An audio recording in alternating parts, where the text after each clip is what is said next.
So I made a $99 Pottery Barn piece for just $6, and then I couldn't stop. I've always believed you don't need a designer budget to have a designer home. You just need to know how to look at everyday pieces and see the potential. So today I'm showing you exactly how I recreated some of my favorite Pottery Barn looks using Dollar Tree finds. Gold bamboo frames, a candle cloche, and a few transformations that honestly surprised even me. Now grab your coffee, get comfy, and let's dive in. So when I spotted this dot frame at Pottery Barn, I immediately wanted to recreate it. There's something about the texture of those raised dots against the gold frame that looks so collected and elevated. And I've actually done a similar version before using pearl vase filler from Dollar Tree, and that one turned out beautifully.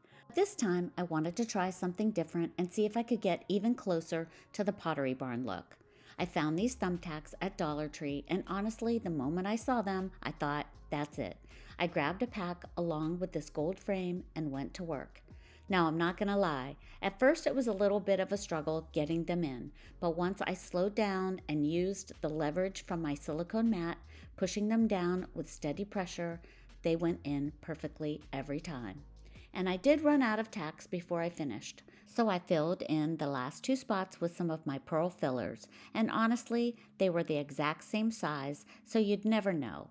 You could actually use either one or even mix them, but I have to say, the tacks feel so much sturdier in the frame, and I think they'll hold up beautifully long term. All that was left was to give it a coat of spray paint. I used Hammer Gold by Behr, and just like that, we were done. And here's the Pottery Barn version, and here's my version.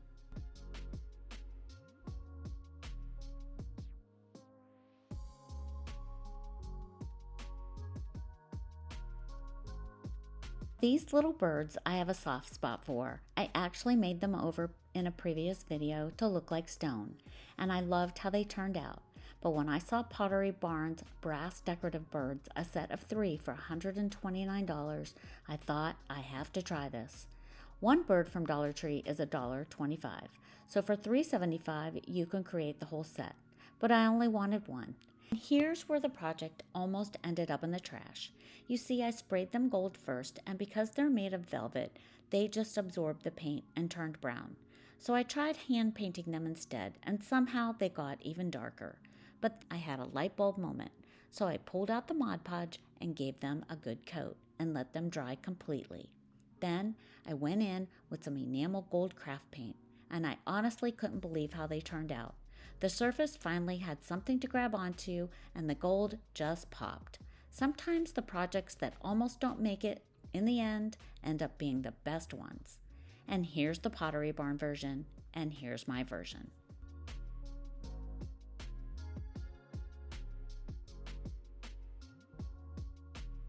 Now, Pottery Barn has these gorgeous picture rails, and I've been eyeing them for a while. But here's what they don't tell you up front. That $99 price tag, that's just for the rail. The frames aren't included, and it's smaller than what they have pictured. They are actually showing 2 rails. So I decided to challenge myself and try to recreate this using Dollar Tree supplies. I also had a reason I really wanted to make this work. I've been wanting to display photos from my son's wedding, and nothing I'd seen felt quite right, but this did.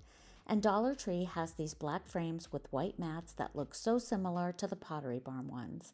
And since it's spring, they have the hanging basket chains in the garden section, and that chain style was exactly what I was drawn to. So I picked up a couple of pieces of wood, some command strips, and book rings from the school supply section. When I got home, I played around with the layout for a while, probably longer than anything else in this video. I took a photo of the final layout so that I could refer back to it as I put everything together. I really recommend this step so you're not second guessing yourself, and you can easily make all your measurements when putting everything together. So once I had my layout, I stained the 2 pieces of wood, then glued them together. I always stain before I glue whenever I can because the stain won't take to the glue line. It just looks more finished that way.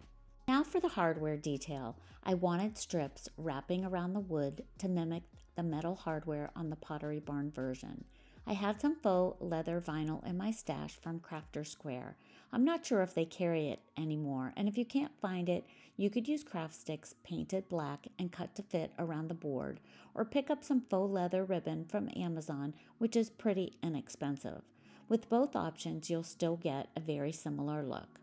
After I cut my strips and attached them with Gorilla Glue epoxy, I secured the strips with some clothespins. The metal clamps from Dollar Tree were making marks in the faux leather. For hanging, I used command strip hooks with metal pieces from my stash that I pulled apart from the plastic hanger and then spray painted them black. But you could use the Dollar Tree command strip hooks and paint them black. Once everything was dry, I measured out the garden chain, and one package was actually enough for my layout. For the larger horizontal photo, I used a double chain, and I used eye hooks to attach everything to the frame and to the book rings, which I also spray painted black. Dollar Tree has actually been out of their picture hanging kits for a while, but you can grab eye hooks on Amazon for about $5 and you'll have 90 left over. They'll actually come in handy for the holidays for ornaments, so I know I'll use them and they won't go to waste. Now, the day before I started, I ordered my prints from Walgreens so they'd be ready for pickup when the project was done. Nothing worse than finishing something and not having the last piece. Oh, and if you use Walgreens, always have a quick Google search to find the current coupon code. I was able to save 40% on my prints. Now, one thing I might do differently next time, I'd use 4 pieces of wood instead of 2, just to give the rail a little more thickness. But honestly, I'm so happy with how this turned out. And it's hanging in my home now, and every time I walk past it, I smile. And here's Pottery Barn's version, and here's my version.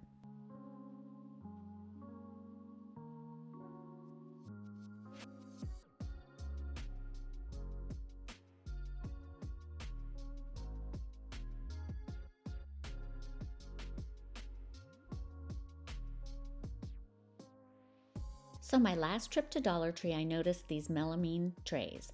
They are super cute as is, but I immediately knew what I wanted to do with them. You see, Pottery Barn has these beautiful enamel style trays out right now, and they are about the same size. So of course, I had to add it to cart to DIY. The first thing I did when I got it home was to take it outside and flip it over and give the back a coat of gold spray paint. Then I sprayed the front with white to cover the original design. It took a couple of coats, but once it was done, I had a clean blank canvas. Here's the technique I wanted to share because it's a game changer for napkin and tissue paper projects. Instead of Mod Podging directly onto the napkin, which causes a lot of wrinkles, I Mod Podged the tray first and let it dry completely. So then we were ready to move on. My daughter-in-law had made a phone stand from my previous video using Lily Pulitzer napkins, and she left one behind. The second I saw it against the tray, I knew it was meant to be. You could also use Dollar Tree tissue paper. This one they have out right now is beautiful. I cut the napkin down a little and separated it just to the printed layer, positioned it exactly where I wanted it, covered it with parchment paper, and used a dry iron. I have a Cricut iron, but Amazon has a very inexpensive craft irons for around $10 to $15. What the iron does is reactivate the Mod Podge and bond the napkin to the surface with fewer wrinkles. It's not going to be absolutely perfect, and that's okay. That's part of its charm. But it's also so much smoother than the traditional method. And now that the napkin is attached to the tray, I cut off any excess and sand the rest using my finger sander in a downward direction, and I will have all the supplies linked in the description box below. I then just took the iron and sealed the edges. Once the napkin was set, I went around the rim with a gold metallic paint pen from Dollar Tree. That edge detail is what gives the enamel tray that look and mimic the Pottery Barn version. To seal everything, I Mod Podged the rim first, keeping my brush away from the napkin because the pen does bleed. Then with a clean brush, I gently Mod Podged over the napkin. You have to be gentle here so you don't tear it, and you will see some wrinkles and bubbling, but don't panic. Just trust the process and let it dry completely. I gave mine about 3 hours, then went back over the whole thing with parchment paper and the iron one more time to smooth everything out. And like I said, it won't be perfect, but it still looks beautiful, and I love it. Now here's the Pottery Barn version, and here's mine.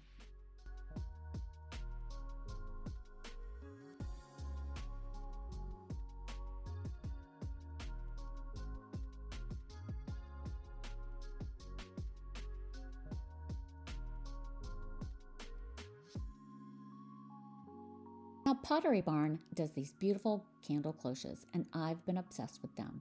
The glass, the gold hardware detail on top is just perfect. But Dollar Tree actually has many glasses that would make a great cloche. Of course, they're smaller than the Pottery Barns, but you can still elevate a candle with them, and even Dollar Tree candles have come a long way. These small ones with the wooden lid with the simple gold trimmed label are totally the Pottery Barn aesthetic. So I wanted to see if I could bring the whole look together, and for the top detail, I decided to use wooden beads and small wooden slices, glued them together after I filled the hole in the bead and painted them gold to mimic the hardware look on the Pottery Barn version. And just a quick tip, Dollar Tree has these body oils right now with a beautiful round gold top, and they would be absolutely perfect for the top of a cloche. You might want a slightly larger base to balance it, but they are gorgeous. Now back to our regularly scheduled program. Once those tops were completely dry, I attached them to the bottom of the glass with E6000. And here's the Pottery Barn version, and here's my version.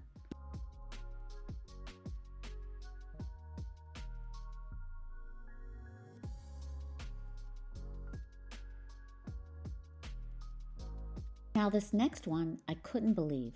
Cut glass decanters in Dollar Tree? Have you seen these yet? I grabbed a few to tuck away for the holidays because I think they'll make the most gorgeous little gifts. But of course we need to keep a couple to style with. They are so amazing. But what I really can't get over is how much they look like Pottery Barn's decanter. The baby version, yes, but so what? Because here's the thing, you don't need to put this on your bar. That's expected. Style it somewhere unexpected instead. In your bathroom with mouthwash or on your nightstand with a small glass, it looks like something out of a boutique hotel. Now, if you need a large drink in the middle of the night, this won't work for you. But if you just need a little water to take your supplements or medication, it's absolutely perfect. And here's the Pottery Barn version, and here's the Dollar Tree version. Pottery Barn does frames so beautifully, and I recently came across this bamboo style that I just love. But with a coat of gold spray paint, this Dollar Tree frame goes from silver to something that gives you that same warm, organic feel. Now here's the Pottery Barn version, and here's my version. Thanks for watching, and we'll see you next Saturday.